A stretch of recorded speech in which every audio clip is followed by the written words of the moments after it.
In the skies over Palialu, Major Robert Cowboy Stout was given a simple task: photograph an abandoned Japanese airfield and return to base. But what he saw below shattered the calm. 40 fully armed Japanese aircraft lined up, ready for a devastating strike on the incoming U.S. invasion fleet. With just one Hellcat, no backup, and limited ammo, Stout faced a choice: follow orders and report back, or act. Ignoring protocol, he dove straight into enemy territory, targeting fuel drums to ignite a chain reaction that destroyed the planes. In just 8 minutes, he wiped out the entire airfield. Stout had disobeyed orders, risking his life to save thousands of Marines from a deadly air assault. What seemed like a reckless act turned out to be one of the most successful solo strikes in military history. 40 enemy planes were destroyed, and the Marines landed with complete air superiority. Stout's decision to break rank saved lives, but would it cost him his career? His heroism went largely unnoticed until decades later, proving that sometimes the bravest thing a soldier can do is refuse to follow orders. In the blink of an eye, the world was changed forever. The automatic camera clicked with precision as Major Robert Cowboy Stout's F-6F Hellcat soared over Palialu, 8,000 feet above the island on September 12, 1944. His orders were clear: photograph the northern airfield and then head back to USS Hornet. Intelligence had assured him that the airfield was likely abandoned, perhaps damaged by previous bombing raids. But as Stout glanced down, his pulse quickened. The airfield was packed with Japanese aircraft, Mitsubishi Zeros, Nakajima bombers, dozens of planes lined up, wings touching. Fuel drums were stacked neatly around them, and ground crews swarmed over the planes. They weren't abandoned. They were preparing for a massive assault. Stout quickly assessed the scene. At least 40 fully armed and fueled aircraft were on the ground, and he knew precisely what they were preparing for. In 3 days, 28,000 Marines would land on the beaches of Palau in one of the largest amphibious assaults of the Pacific War. The invasion fleet was already on its way. These 40 Japanese aircraft were positioned to massacre them before they could reach the shore. Stout's mission was clear: spot the enemy, radio in coordinates, return to base, and let command handle the response.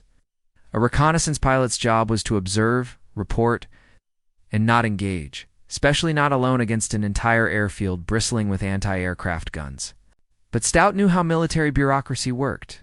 By the time he filed his report and command could assemble a strike package, hours would pass.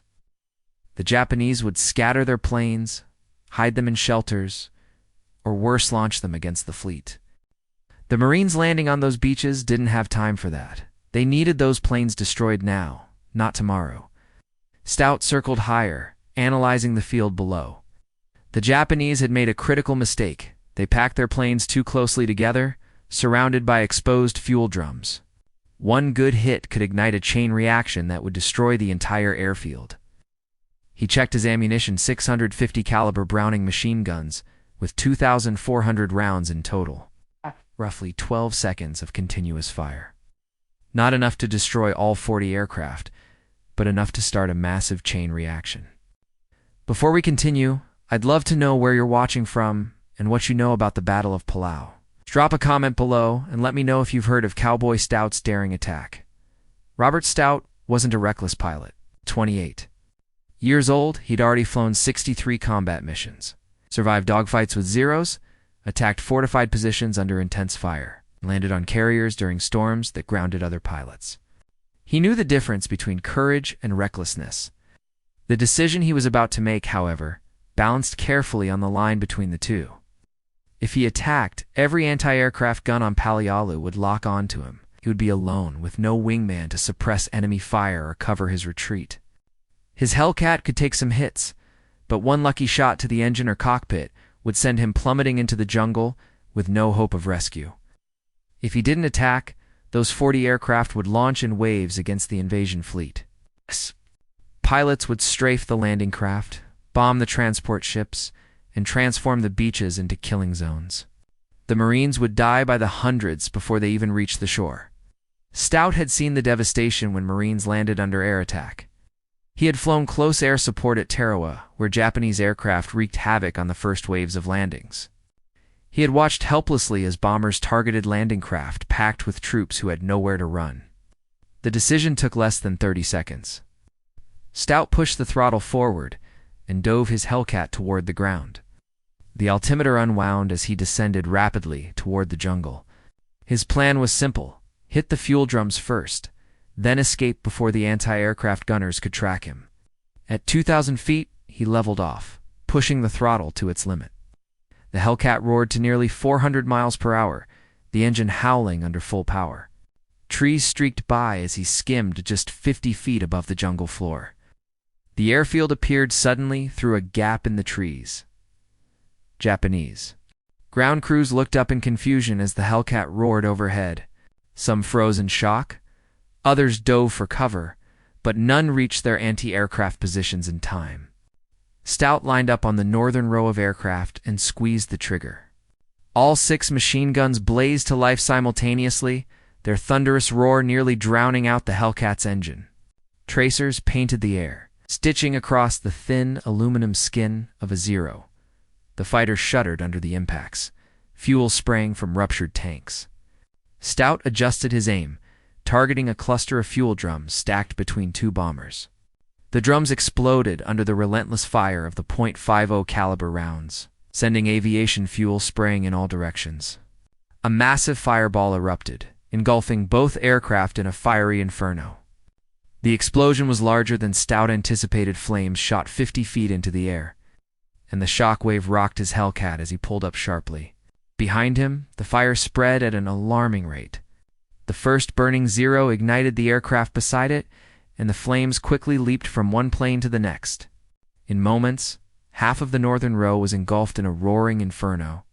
Japanese ground crews scattered in all directions, abandoning any attempts to save their planes. Anti-aircraft gunners reached their positions just as Stout began to climb, weaving through the air to spoil their aim. Tracers flew past his canopy, and he felt impacts shudder through the airframe as 20mm rounds tore through his tail section. Warning lights flickered on the instrument panel, but the engine kept running strong. Stout banked hard right, gaining altitude, and circled back around. Below him, the destruction was beyond his expectations. Nearly 20 aircraft were burning, flames spreading across the tarmac like a river of fire. Thick black smoke rose into the sky, visible for miles. But at the southern end of the field, at least 20 aircraft remained untouched. Stout checked his ammunition, half gone. He had about 6 seconds of firing time left. The anti-aircraft gunners were now ready, tracking him as he circled. Coming back for a second pass would almost certainly get him shot down. But Stout wasn't backing down. He rolled, inverted, and dove again. This time, the anti-aircraft fire was immediate and furious. Tracers filled the air around him, a deadly swarm. He jinked left, then right, never holding a straight line long enough for the gunners to get a proper lead. The Hellcat shuddered again as more impacts rattled through the fuselage. Stout changed his angle of attack, targeting the bombers at the southern end. His remaining ammunition hammered into the aircraft, shredding control surfaces and puncturing fuel tanks. He walked his fire across a fuel truck, which exploded with enough force to flip a nearby bomber onto its back. Secondary explosions followed immediately. Burning fuel spread to stacked ammunition crates, detonating in rapid succession. The bomber's own ordnance cooked off, tearing the aircraft apart from within. In mere moments, the southern row of aircraft was ablaze, just as fiercely as the northern. Stout's guns fell silent, empty. He had fired every round.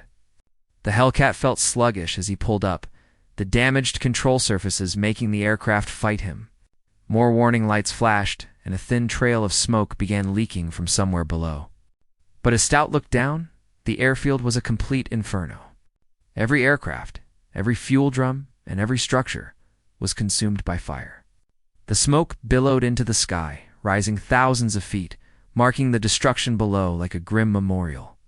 Stout pointed his damaged Hellcat toward the ocean, nursing it back toward the USS Hornet. The hydraulics were failing, and the controls felt heavy and unresponsive. Oil pressure was dropping, and Stout wasn't sure the landing gear would extend, but at least the engine was still running. The flight back seemed to drag on forever, longer than the attack itself. Adrenaline slowly faded, replaced by the dawning realization of what he had just done. He had disobeyed orders. Instead of photographing the field and returning to base as directed, he had single-handedly taken down an entire airfield.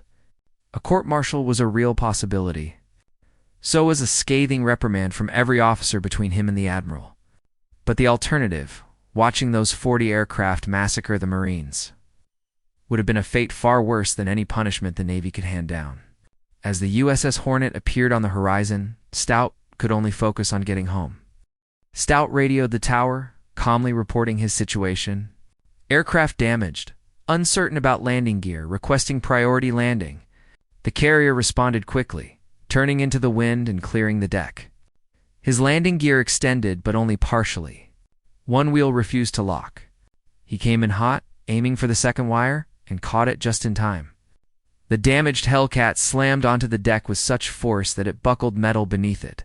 Deck crews rushed over immediately, their shock evident as they took in the damage. The tail section was shredded, the fuselage riddled with over a dozen holes. The paint was scorched black from flying through explosions. Stout climbed down from the cockpit, finding himself face to face with a crowd of officers. The air boss demanded to know why he had returned with combat damage from a reconnaissance mission. The squadron commander wanted to know why he had broken radio silence. The intelligence officer, clearly frustrated, wanted to know what exactly had happened over Pulu. Stout's report was straightforward. The airfield wasn't abandoned. It was packed with aircraft preparing to strike the invasion fleet. He had destroyed them. All of them. 40 aircraft gone, in 8 minutes, from start to finish. The officers stared at him, stunned. The intelligence officer asked him to repeat the number. 40 aircraft destroyed by a single pilot in one aircraft. It seemed impossible. But reconnaissance photos confirmed it. The next day, aerial photos of the northern airfield at Palialu showed it completely destroyed. Not a single aircraft remained operational. What was once a field of planes was now a graveyard burned-out hulks of 40 Japanese aircraft scattered across the tarmac. Fuel dumps had turned into craters, and structures lay in ruins. Intelligence officers quickly revised their assessment of Japanese air strength on Pulu. Instead of facing 40 aircraft on D-Day, the Marines would land with complete air superiority. The Japanese air threat had been wiped out by one pilot who refused to follow orders. For his heroism, Stout was awarded the Navy Cross, the second highest decoration for combat valor. The citation praised his extraordinary bravery and fighting spirit in attacking superior enemy forces alone. His decision to engage had saved countless American lives. Still, the battle for Palialu that followed was brutal. The Marines landed on September 15, 1944, and faced some of the fiercest fighting in the Pacific. Japanese forces had fortified the island's coral ridges and caves, turning every position into an impenetrable stronghold. The battle would last over 2 months and cost nearly 2,000 American lives. Yet without Stout's intervention, those casualties would have been much higher. The 40 Japanese aircraft would have launched devastating attacks. During the vulnerable first hours of the invasion, when Marines were packed into landing craft and transport ships, air attacks on amphibious assaults were notoriously lethal, as the troops couldn't take cover or maneuver. Military historians later estimated that Stout's solo attack likely saved between 500 and 1,000 Marine lives on the first day alone. His 8 minutes of combat achieved what a full squadron of bombers might have accomplished, and he had done it at exactly the critical moment before the Japanese could scatter or launch their aircraft. After the war, Stout returned to California and lived a quiet life. He rarely spoke of his actions over Pulu. His children grew up knowing their father had served in the Pacific, but they didn't learn the details until decades later. The Navy Cross remained hidden in a drawer, never displayed on any wall. Friends who knew him described a man who was uncomfortable with praise and attention. When asked about the attack, he would downplay it. "I saw planes that needed destroying, so I destroyed them," he would say. Any pilot would have done the same. Not every pilot would have. Most would have followed orders, radioed back, and allowed command to handle it through proper channels. That bureaucratic approach would have given the Japanese enough time to scatter their planes or launch them. Stout's decision to disobey orders and trust his own judgment made all the difference. His story remained largely unknown outside military aviation circles until historians rediscovered the mission reports years later. Researchers, upon cross-referencing Stout's Navy cross citation with Japanese records and aerial photos, began to fully grasp the magnitude of his actions. 1 man, 1 aircraft, 8 minutes 40 enemy planes destroyed, potentially saving 1,000 lives. The attack demonstrated something that military strategists still study today: the value of initiative at the tactical level. Stout couldn't have known for certain that his decision was the right one. He was making an educated guess about the Japanese plans, gambling that his assessment of the threat was accurate, and placing his life on his ability to execute. Everything about this situation urged caution. Follow orders, report back, let higher-ups decide. But Stout knew that sometimes the person on the ground, seeing the situation firsthand, might have a better sense of what was needed than the commanders who were miles away. His willingness to trust his own judgment, even when it meant directly disobeying orders, embodied the principle of commander's intent. The Navy hadn't ordered him to attack that airfield. Their orders were to protect the invasion force. But Stout understood the intent behind his mission and adapted to the changing circumstances. The Navy recognized his actions when they awarded him the Navy Cross instead of pursuing a court-martial. They understood that rigid adherence to orders would have meant disaster. Stout's disobedience was, in fact, the highest form of following the intent of the mission rather than the letter of the order. Today, modern fighter pilots study Stout's attack in tactical training courses, not only for the flying skills it demonstrated, but for the decision-making under pressure.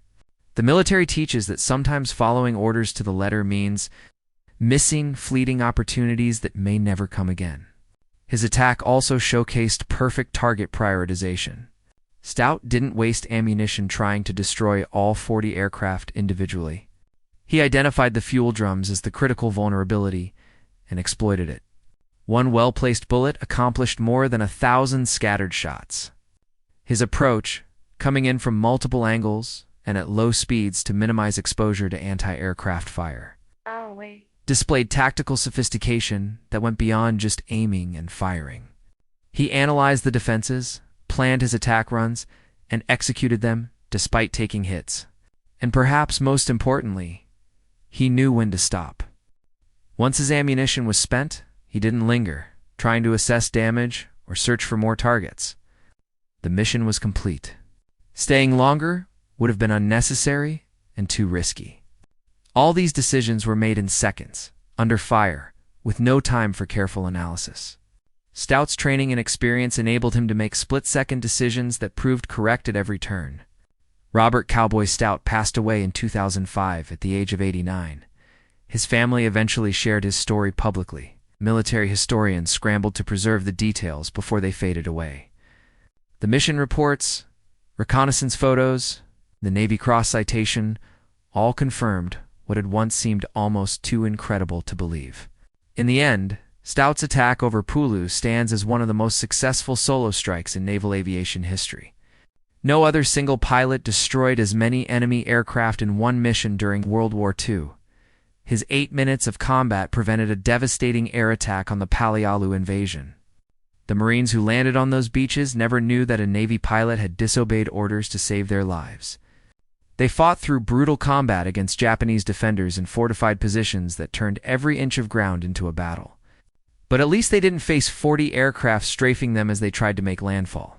Sometimes the most heroic thing a soldier can do is refuse to follow orders, not out of rebellion, but because the situation demands action that strict adherence to protocol would prevent. Stout understood this instinctively. When faced with a choice between following orders and doing what needed to be done, he chose the mission.